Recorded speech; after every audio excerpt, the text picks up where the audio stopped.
은혜 다시 일어서게 하는 힘, 오늘 17번째입니다. 여러분, 우리가 신앙을 하면 많은 것들을 채우고 많은 경험과 많은 지식들을 얻어야 되는 것 같지만 사실 성도의 그 삶 중에 놓치지 말아야 되는 것이 우리가 다시 태어나고 다시 살게 하는 유일한 힘은 하나님께서 값없이 주시는 그 은혜가 채워지기 전에 우리가 다른 인생, 새로운 인생을 걸어갈 수 없다는 사실.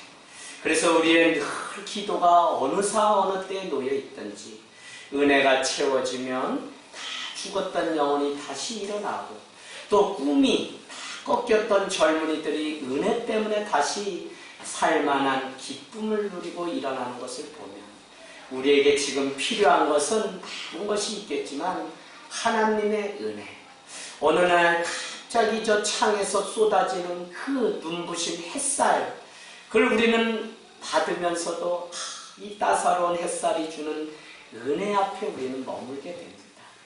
여러분, 우리가 눈을 열어서 가슴을 열고 보면 얼마나 많은 은혜를 덤으로 우리가 누리면서 살아가고 있는지, 성도는 은혜 그것만으로 다시 살고 다시 일어나는 줄로 믿습니다. 오늘날 살아가다 보면 현대인들은 자기도 모르게 숨고 싶을 때가 있습니다. 일상의 많은 일들 속에서 떠나버리고 싶을 때가 다 있기 마련입니다. 그런가 하면 그렇게 좋아 보였던 그 일조차도 다 그만두고 훌쩍 기차라도 타고 떠나버리고 싶은 마음이 있습니다. 그런가 하면 그렇게 좋던 사람과의 관계가 어그러져서 던져버리고 혼자 그냥 살고 싶은 때도 있는 것이죠. 수많은 과제가 너무 힘에 겨워서 그 일조차도 벗어버리고 싶은 때가 있다는 것입니다.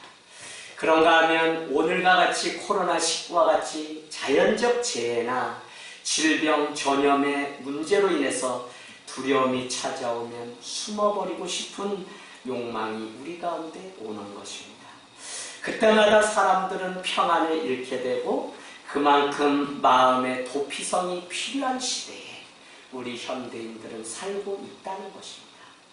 여러분, 제가 늘 여러분께 말씀드리지만 왜 어느 날부터 고속도로 위에 그냥 몇 cc의 차를 올려놓고 몇 평의 아파트, 그래도 서울에 다니는 자녀들, 그것 위에서 50평생 달려왔던 한 중년 여성이 자기의 삶의 브레이크를 걸고 이렇게 사는 것이 맞는가에 대한 고민을 하냐는 것입니다. 여러분, 그래서 우리가 잘 아는 것처럼 올레길 천천히 살고 싶은 것이죠. 그런가 하면 자전거를 타고 혜민 스님의 책 제목처럼 비로소 멈추면 보이는 겁니다. 너무 빠른 시대에 너무 많은 우리의 에너지를 아웃워드, 바깥에 누가 보는 나를 채우기 위해서 여전히 살아가다가 이와 같은 어려움을 겪어보면 자기의 발걸음을 다 멈춰서서 내가 잘 살고 있는지 바로 가고 있는지 다시 한번 천천히 걷게 되는 은혜를 우리는 누리고 있습니다. 여러분, 심지어는 목회자도 또 나은 멘토 목회자가 필요한가 하면 또 상담사도 슈퍼바이저와 같은 상담사를 또 상담해주는 매니저가 필요합니다. 그런가 하면 정신과 의사도 또 자기의 정신 상담을 위해서 만나야 되는, 제가 계속 드리려고 하는 것은 무엇이냐면 마음의 도피성이 정말로 필요한 시대에 우리는 살아가고 있다는 것입니다. 인간의 삶은 늘 도피성을 필요로 합니다. 창세기 이전부터 인간의 죄는 끝없이 커져만 가고 아벨을 죽였던 가인은 피할 곳이 없어 도망가다 성경을 연구해보면 노시라고 하는 땅에 거하게 됩니다. 노시라고 하는 땅의 그 지명의 속뜻은 무엇이냐면 나그네, 방랑자, 거류자라는 뜻입니다. 결국 인간은 도피성을 찾아서 도망간 곳이 노시인데 그 곳 제목조차도 의미가 방랑자, 나그네, 유랑자라고 하는 의미니까 인간의 몸을 입고 육신의 몸을 입고 살아가는 한 우리는 정처 없이 뻗도는 나그네와 같은 존재의 삶, 그렇기 때문에 더 많은 마음과 정신과 영혼육의 도피성이 우리에게 필요하다는 것입니다. 살인자였던 가인을 죽이면 누구든지 7배의 벌을 주겠다고 선포하는가 하면 홍수가 온 지면에 났을 때 아라라산은 도피성이 되었습니다. 핍박과 억압 속에서 이스라엘 백성은 출애굽을 통하여 가나안 그 땅을 향해 도피성을 찾아가는 존재였다는 것입니다. 저희는 수요일에 정말 영혼을 사모하는 사람들을 계속적으로 말씀보고 있는데 결국은 그 영원한 생명을 누리며 하나님 앞에 안식하기까지 우리는 날마다 안전의 욕구 때문에 우리는 그렇게 두려워한다는 것입니다. 수요일에 제가 말씀드렸습니다. 도시라고 하는 이 도시의 태생은 사람들이 안전과 보호의 욕구 때문에 모여들게 되고 이 역사를 연구해보면 결국 그 도시에는 제우스 신전 앞에 제사를 지내는 것과 같은 종교 행위를 통해 도시라고 하는 이 오산시라고 하는 이런 지역들이 발생하게 되었다는 것입니다. 이 많은 것들은 다 우리 안에 영원한 안식처를 갈망하는 욕구가 있다는 사실을 반증해주는 이유인 것입니다. 그러나 여러분 오늘 더 중요한 것은 이 도피성은 우리 인간이 고안해내거나 만듦으로 영원하지 않다는 것입니다. 하나님이 만들어 놓은 곳으로 갈 때만 안전하다는 것입니다. 오늘 하나님이 여호수아에게 도피성을 만든 이유와 어떻게 운영을 해야 되는지 설명한 말씀이 오늘 여호수아 20장에 등장합니다. 하나님이 여호수아에게 말씀하십니다. 1절에 2절에 보니까 내가 모세를 통하여 너희에게 말한 도피성을 너희를 위해 정하여 놓았으니 3절에 도피성에 가는 자는 누구죠? 부지 중에 실수로 사람을 죽인 자는 그곳으로 피하라고 그렇게 만들어 놓았다는 것입니다. 특별히 여러분 하나님을 믿는 백성끼리 복수를 하고 서로를 피를 흘리는 일들이 생길까 하는 하나님의 또 다른 은혜의 방편이 도피성이었다는 것입니다. 그런데 여러분 오늘 4절 말씀 한번 보세요. 피하려는 자는 성문 어귀에 가서 문을 두들기고 장로들 대제사장들에게 자기의 사정을 이야기하게 되면 그것은 그 장로가 그 사정을 듣고 회중을 반드시 재판을 받기까지나 아니면 대제사장이 죽을 때까지는 그곳을 떠나지 않고 머물 수 있도록 보호해줬던 도피성이라는 것입니다. 그럼에도 불구하고 그 대제사장이 죽으면 6절에 뭐라고 되어 있습니까? 도망 나온 그 성읍으로 다시 고향 땅으로 돌아갈 수 있는 은혜가 회복된다는 것입니다. 여러분은 오늘 이 본문을 통해서 계속적으로 연결을 시켜야 되는 것이 구속사적으로 예수 그리스도가 이 일의 완성자로 오셨다는 사실을 놓치시면 안 됩니다. 무슨 말씀이냐면 계속적으로 대제사장이 죽어야지 돌아갈 수 있다고 하는 의미는 바로 대제사장이신 예수 그리스도가 죽어주셔야만 우리는 수도 없이 많은 재물을 가지고 와서 나의 죄를 구하며 그 죄 용서를 받으려고 애썼던 그것을 끊어버리고 단번에 죽어주신 대제사장이신 예수 그리스도로 말미암아 비로소 자유함과 비로소 평안을 누릴 수 있게 된다는 것입니다. 할렐루야. 네. 그래서 여러분 오살자는 제사장이 죽으면 그 성으로 돌아갈 수 있는 이 제도, 도피성 제도. 여러분은 이것을 보면서 무엇을 떠올립니까? 인간은 절대로 자기의 힘으로 평화와 안식을 누릴 수 없다는 사실입니다. 사람은 피해를 당하면 그것이 고의건 또 실수건 복수심이 가득 차서 반드시 그것을 갚으려고 하는 욕구가 있습니다. 그렇기 때문에 베드로전서 3장은 악을 악으로 욕을 욕으로 갚지 말라 도리어 복을 빌게 하려고 너희를 먼저 선택했다고 하는 그 부메랑과 같은 축복의 원칙을 우리에게 말씀하고 있습니다. 여러분 죄로 인하여 갈라진 우리와 하나님 사이를 화해시키려고 십자가를 지신 예수 그리스도, 예수 그리스도 안에 있는 자는 결코 정죄함이 없나니 라고 말씀한 같이 도피성으로 피한 그 죄인에 대해서는 나가라 들어가라 말할 자격이 전혀 없을 정도로 그 안에 머물게 되면 영원한 생명이 담보되는 것을 우리는 보게 됩니다. 로마서 8장 1절 2절로 가보시겠어요? 로마서 8장 2절 2절. 그 안에 중요한 말씀이 나오는데 내용인즉슨 이것입니다. 누구든지 예수 그리스도 안에 있으면 결코 정죄함이 없나니 예수 그리스도 안에 있으면 죄와 사망의 법에서 어디로요? 뭐라 그랬죠? 예, 생명과 성령의 법의 지배를 받기 때문에 우리는 진실로 죄 가운데 묶인 자가 아니라 그 매듭을 풀고 해방된 자라는 것입니다. 할렐루야. 저는 참 사람들이 막 죄 때문에 그래요. 또 어떤 분은 믿음이 너무 좋으셔서, 물론 목사님입니다.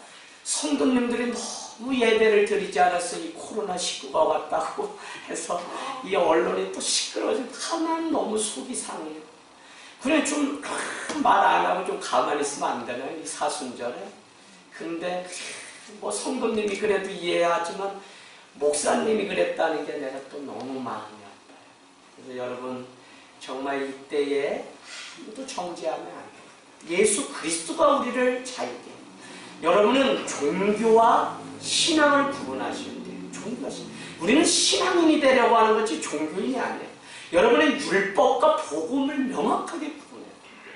여러분, 율법은 뭐뭐 해야 된다는 거예요. 설교가 대부분 그러지 않으려고 해도 교육 설교를 하다 해도 뭐 해야, 안 하면 어떻게 돼요? 복 못 받는다고 우리 많은 사람들이 설교합니다. 그런데 우리가 믿는 이 복음 유앙겔리온이라고 하는 것은 전쟁 가운데 나갔다가 마병이 깃발을 들고 돌아와서 그 아들을 전쟁터에 보여놓고 날마다 기도하던 어머니들이 모여있는 그 예루살렘 성읍에 마병 하나가 뛰어내려서 복음이요 하면서 유앙겔리온을 전하는데, 그게 뭐냐면 아들이 드디어 전쟁 가운데서 승리하고 살아서 돌아오고 있습니다라고 하는, 이것이 바로 우리가 믿는 이 복음 기쁜 소식의 원어의 뜻입니다. 그러니까 뭐냐? 우리가 계속적으로 저도 노력하겠지만 뭘 우리가 듣고 뭐 때문에 우리의 삶이, 이 마음이 움직이고 감동이 일어나 자발적으로 우리가 이 신앙을 따라가야 되냐면 복음 뭐예요? 소문이라니까, 기쁜 소식? 그건 듣고 기쁘면 우리가 움직이는 거예요. 근데 자꾸 복음을 가르치려고 하기 때문에 복음이 율법이 돼요. 제가 누가 두렵고 누가 무섭냐면, 오랜 신앙생활을 했는데 그 사람이 복음을 경험해보지 못하니까 자기의 바리새적인 믿음으로 사람을 정죄하고 판단하고 그 상처에 여전히 통과하지 못한 채 예수 그리스도의 보혈이 없는 삶을 사는 사람을 많다. 물론 불쌍하고 긍휼하고 목회자의 책임이라는 사실. 여러분, 복음은 반드시 우리를 변화시킵니다. 복음을 만나면 반드시 두려움을 끊어버리고 사랑의 자리로 가는 것이 복음입니다. 할렐루야. 그 복음을 우리는 만나길 원합니다. 여러분, 복수하는 자가 쫓아와도 죄인을 내어주지 않는 그 도피성, 5절에 나옵니다. 예수 그리스도는 바로 죄인인 우리를 세상 가운데 버려둔 것이 아니라, 보복을 당하게 둔 것이 아니라 당신의 능력으로, 당신의 전능하신 큰 능력으로 우리를 지키시고 보호해 주신 것이 바로 이 도피성이라는 것입니다. 세상은 지금 있는 이 일에 대해서 그냥 현상을 유지하고 가는 것을 전능이라고 해요. 전능. 저 사람 능력이 있다.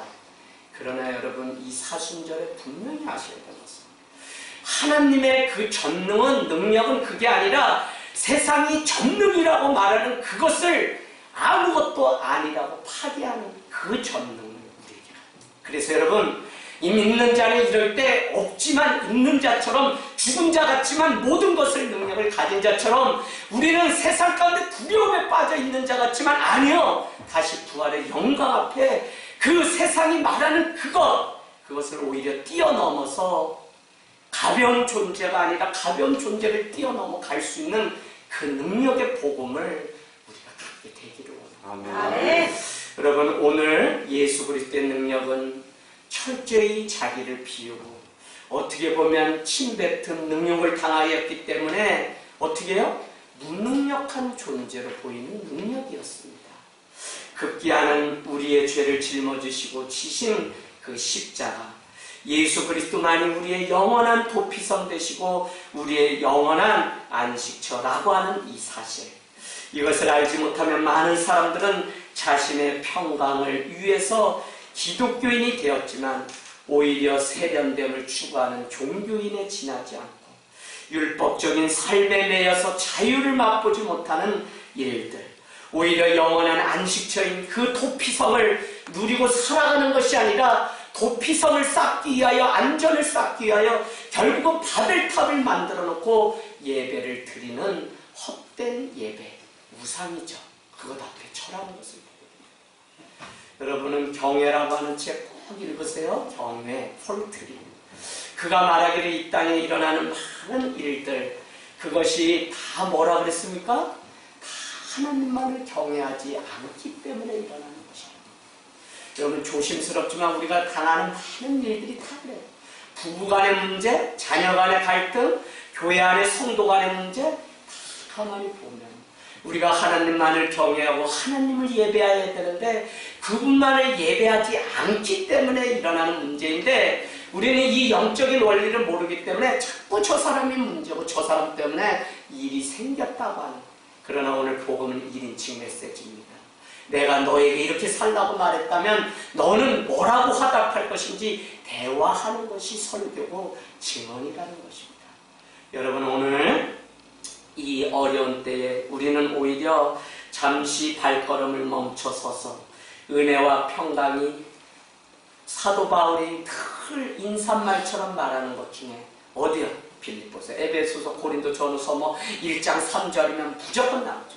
우리 주 하나님과 주 예수 그리스도를 따라 은혜와 평강이 너에게 있을지어다. 은혜와 평강, 안식은 도피처는 우리에게 없어요. 결국은 예수 그리스도, 더구나 우리 주 하나님이라고 하는 공동체적 고백, 그게 뭐예요? 교회 안에서 함께 등을 비비며 손에 손을 얹고 이뤄가는 그 하나님의 비밀을 깨달을 때 우리는 은혜와 평강을 누리면서 살아가요. 아멘.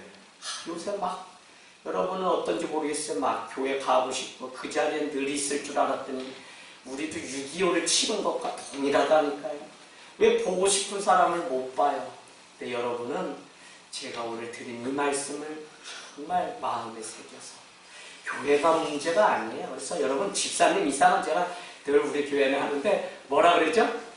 주중에 한 번이라도 오셔서 기도하고, 이 중내 몸된 교회가 건물로서 우리가 여기 있는 게 아니라 성도들의 사랑이, 특별히 성경이 이야기인 것처럼 우리 공동체만의 이야기가 이곳에 있고 우리 공동체 안에 우리 주 하나님에 대한 고백이 있기 때문에 교회는 소중한데, 여러분이 한 달, 두 달 되면 끊기게 돼요. 저는 그게 안타까워요.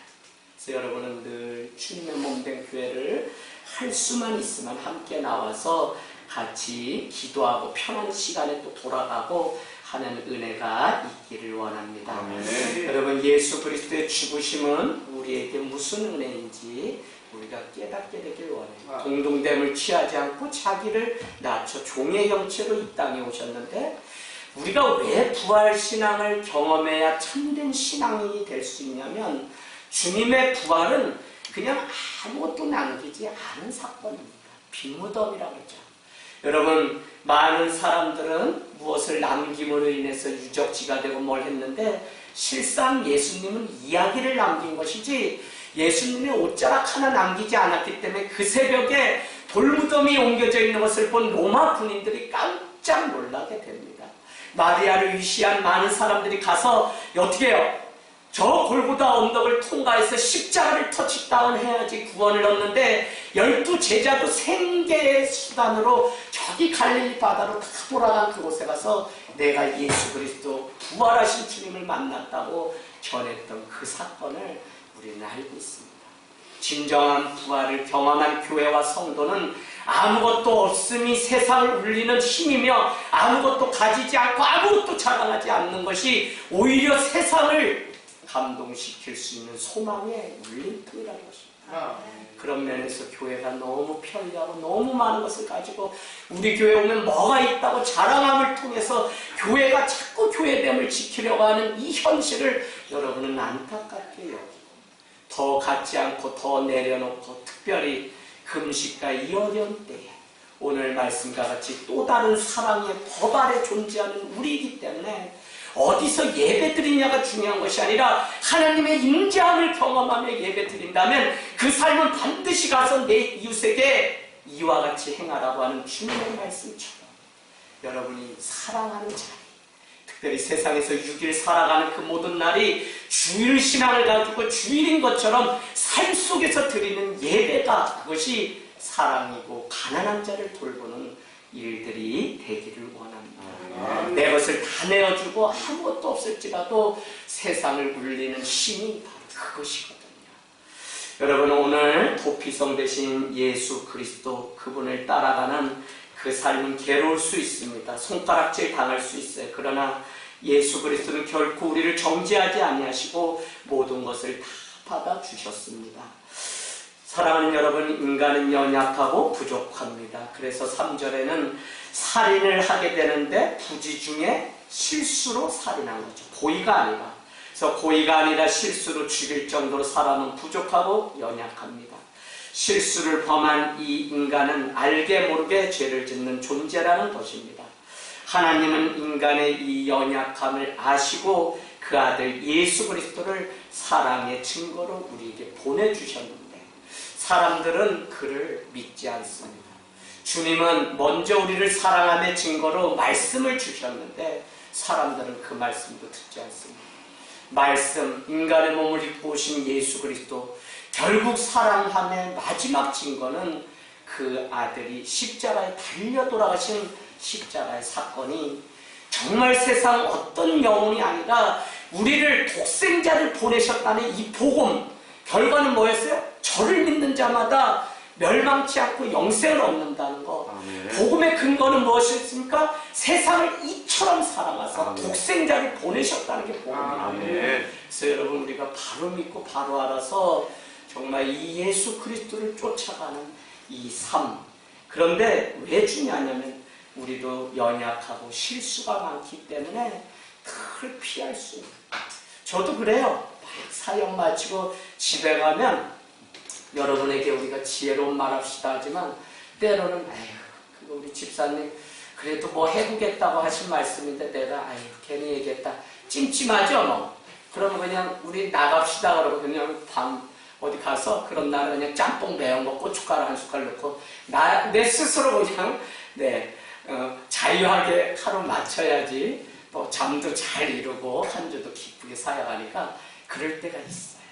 그 정도로 실수는 하기 마련인데 그렇기 때문에 때로는 내 마음 그래도 알아주시지 않은 그 위로가 있기 때문에 살아가는 존재가 저와 여러분이라는 것입니다.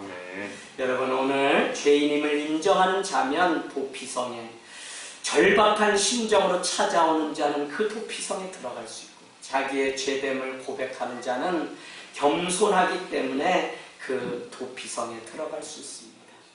예수님이 나신 그 자리에 성지순례 가면 우리는 3번 머리를 조아려야 예수님을 만질 수 있습니다. 물론 꾸며놓은 거죠. 그럼에도 불구하고 예루살렘 성문을 들어가기 위하여 머리를 숙이고 예수님이 머무셨던 그 마구간에 들어가려면 허리를 낮춰야 됩니다. 예수님을 누워놓은 말구유를 재현한 곳에 보려면 완전히 이마가 땅바닥에 닿아야만 그럴 겸손함이 있어야만 예수님을 볼 수 있습니다. 여러분, 들어오면서 써놓은 필립 얀시의 글 놓치지 마세요. 교회는 자기의 의를 쌓는 곳이 아닙니다. 교회는 낮은 자가 들어와 높아질 수 있는 곳이 돼야 참된 교회예요. 그래서 가난하고 헐벗은 사람이라면 여러분 더 존귀해요. 야고보서 2장과 같이 너는 남난 옷을 입었으니 저 발끝에 앉아라. 이건 차별이에요. 배제예요. 그런가 하면 높은 자는 낮아져야 들어올 수 있는 거룩한 곳이 교회예요. 사람의 목소리가 커지는 것은 도피성이 아니라 싸움터가 됩니다. 여러분, 부스러기 같은 그 은혜를 우리는 날마다 누리기 위해서 오늘 이 예배를 드리고 있는데 정말 말씀을 마치면서 중요한 한 가지는 세상은 법대로 하자고 말하지만 율법을 들이대지만 우리는 또 다른 법 아래 산다는 사실을 여러분 놓치지 마십시오. 그것은 다른 것이 아니라 사랑의 법입니다. 법대로가 아닌 사랑으로 용서하고 사랑이냐 법이냐를 문제 삼을 때 마태복음 24장 12절 불법이 성행함으로 사랑이 식어졌다. 처음 사랑과 처음 행위를 에베소 교회가 버렸다고 책망받았던 것처럼 세족식을 하며 마지막 죽음의 목전에서도 주님이 너희 또 이와 같이 행하라고 하셨던 것처럼 우리는 사랑을 지켜낼 때 정말 주님의 그 구원을 감격을 누릴 수 있습니다. 아멘. 그래서 여러분 정말 세상 법으로 말하는 그 법 아래 살지 마시고 사랑의 법 아래 우리는 날마다 나아가서 오늘도 끈질긴 추적자가 되어서 우리를 어떻게 해요? 놓치지 않고 찾아오시는 저는 요한복음 13장 1절이 너무 은혜가 돼요. 아버지께로 돌아갈 때가 이른 줄 아시고 자기의 사람들을 사랑하시되 끝까지 사랑하십니다. 누가요? 예수님. 그래서 하시게 뭐라고요? 세족시.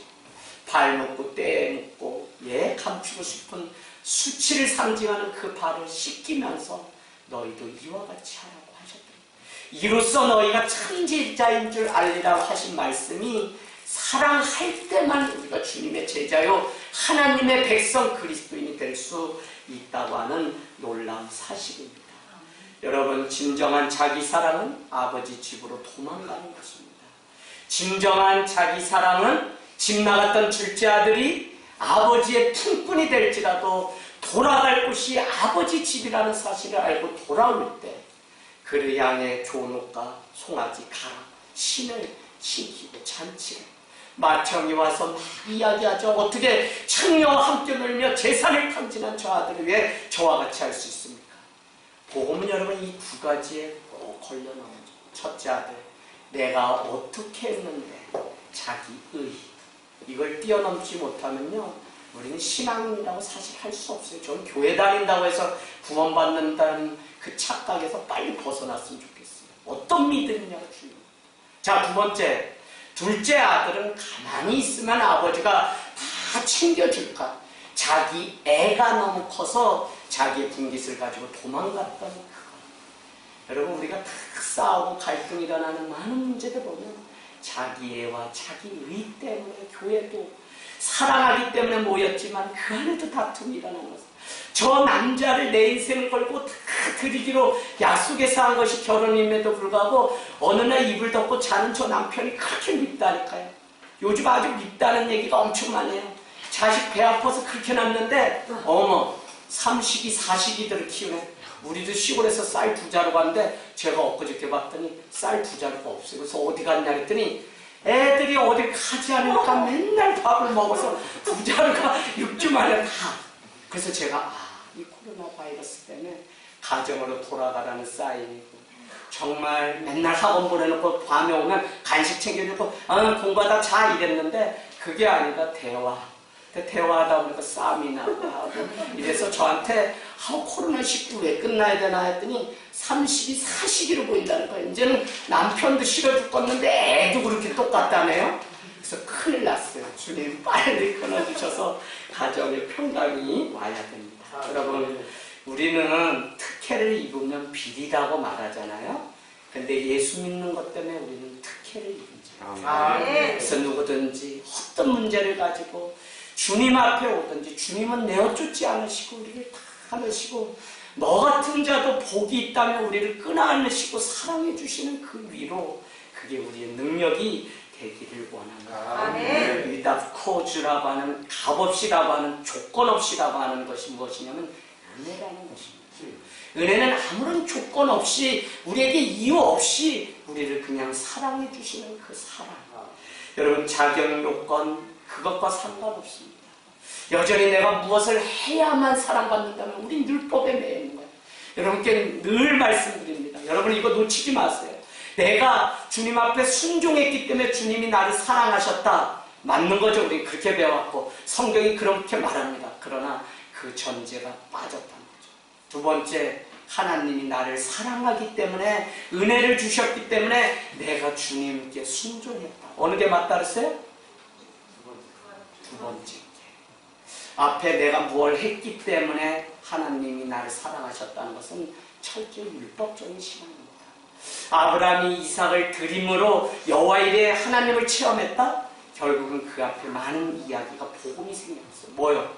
갈대아 우리를 떠나 가나안의 그 길을 가기까지 순간마다 부어주신 하나님의 은혜 때문에 100세 얻은 아들일지라도 주님께 드렸더니 그랬더니 주님이 은혜 주셨다는 앞에 그 은혜에 대한 부분이 생략되면 우리는 온전한 복음을 알거나 깨닫지 못해요. 그래서 여러분은 늘 값없이 주시는 주님의 그 사랑 때문에 우리는 예배하고, 그 사랑 때문에 우리는 오늘 성도가 되고, 그 사랑 때문에 우리는 가정을 이루고, 그 사랑 때문에 오늘 저는 여러분의 앞에 말씀을 전하는 일들을 감당할 수 있게 된 것입니다. 여러분, 부디 남편을 위해 아내가 희생할 때 사랑이 진행되고, 자녀를 위해 아버지가 일터로 나갈 때 희생을 해야만 가정에 평화가 있습니다. 우리 주님은 바로 희생함으로 그 사랑을 증거해 놓으셨습니다. 지금이야말로 어려움을 겪고 있는 많은 자들에게 말 한마디, 우리의 정말 가슴의 온도를 높이고 입술의 온도, 언어의 온도를 높여서 누군가에게 도피성처럼 그를 품어주는 이 복음의 능력이 우리의 삶을 통해 일어나기를 원합니다. 여러분, 이제 말씀 마치겠습니다. 잠언서 18장 10절 말씀 꼭 여러분 암송하세요. 잠언서 18장 10절. 여호와 그 이름은 견고한 망대라. 의인이 그리로 나아감으로 안전함을 얻으리라. 할렐루야. 아멘. 여러분, 바로 그런 것입니다. 복음이 바로 그런 것입니다. 복음은 예수 그리스도 안에 담기기만 하면 우리는 안전함이 보장되어 있는 삶입니다. 오늘 여러 성읍을 정해놓고 오늘 말씀의 끝에 몇 가지의 이야기가 나옵니다. 그 지명에만 여러분이 따라가서 표시하고 마치겠습니다. 여러분, 그 지명 보세요. 게데스라고 나오죠. 게데스. 성경 말씀 보세요. 게데스는 갈릴리 북부에 있는 도피성입니다. 아무 곳에 도피성 세우라는 게 아니라 주님이 오늘 지명해 주는데, 게데스의 이름의 뜻이 무엇이냐면 성소입니다. 성소는 하나님과 우리가 만날 수 있는 성소. 그게 도피성이라는 거죠. 또 뭐냐면 그 다음으로 가나안 땅 중간쯤에 가면 뭐가 나와요? 세겜이라는 지명이 나오죠. 세겜은 어깨라는 뜻이 어깨. 우리가 어깨 동무는 누구와 합니까? 벗가 합니다. 요한복음은 우리에게 너희를 종으로 부른 게 아니라 친구로 벗으로 불렀다고 말씀. 벗으로 여겨주는 것이 도피성이다. 아무것도 묻지 않고 그냥 오면 환대해주고 맞이해줄 수 있는 것. 그 다음에 또 가볼까요? 그 다음 쭉 내려가니까 헤브론은 무슨 뜻이죠, 여러분? 헤브론 상수리 나무 아래서 누가요? 가는 곳마다 예배를 드렸어요. 누가? 아브라함이. 그죠? 헤브론은 동맹, 교제의 자리라는 뜻입니다. 교제 자리. 상수리는 무슨 뜻이라고 했어요? 마므레는 무슨 뜻이라 했어요? 마므레는 뜨거운. 그래서 아브라함이 예배드렸던 곳은 뜨거운 하나님과의 교제의 자리. 마므레, 헤브론, 상수리, 숯불이라는 표현이 그렇죠. 그래서 옮겨지는 곳마다 예배의 처소였다는 거예요. 여러분, 예루살렘에서만 예배함이 참된 예배가 아니라 옮겨지는 곳마다. 결국 옮기지 않고 성경을 연구해 보면 바벨탑 그곳에 계속 제단을 쌓음으로 신을 만나겠다고 하는 인간의 욕망이 결국은 예배를 오히려 그르치고 우상을 섬기게 한 거예요. 그래서 성도는 여러분 이 예배를 마치고 끝이 아니라 나가서 여러분이 머무는 곳에 신을 벗고 출애굽기 3장과 같이 신을 벗고 예배하면 그것이 거룩한 하나님이 임재하시는 땅이 될 줄로 믿습니다. 아멘. 자, 그 다음에 동편의 제일 위쪽에 뭐가 나와요? 베셀이라는 지명이 나옵니다. 베셀은 여러분 요새라고 써놓으세요. 요새. 요새시요 반석이라는 뜻 아시죠? 주님이 우리의 요새에 대해서 되어주신 곳이 도피성이라는 것입니다. 그 다음에 그 중간쯤에 길리앗 라못이 나오는데 라못은 뭐냐면 고지라는 뜻입니다. 우리 전쟁하면 고지를 점령해야 되죠. 그 고지가 뭐냐면 우리의 목표점입니다. 그 영원한 안식처, 고지. 그 다음에 마지막으로 재미있는 것은 밑으로 내려오면 곤란이라는 것이 있어요. 곤란. 곤란은 뜻이 뭐냐면 기쁨이라는 뜻입니다. 결국은 말씀의 결론은 영원한 도피성 예수 그리스도 안에 안길 때 우리는 영원한 기쁨을 누리고 우리의 삶의 요새시요 영원한 친구 되신 주님을 만나고 교제를 하며 그 고지에서 주님 앞에 믿음의 경주 끝에 우리는 승리하는 일들이 있습니다. 여러분, 때가 흉흉하고 어려울 때 여러분은 늘 순간마다 생각을 열어놓으시고 마음을 열어놓으시고 영원한 도피성 되신 주님의 은혜가 채워질 수 있도록 주님을 생각하는 삶이 되기를 주님의 이름으로 축복합니다.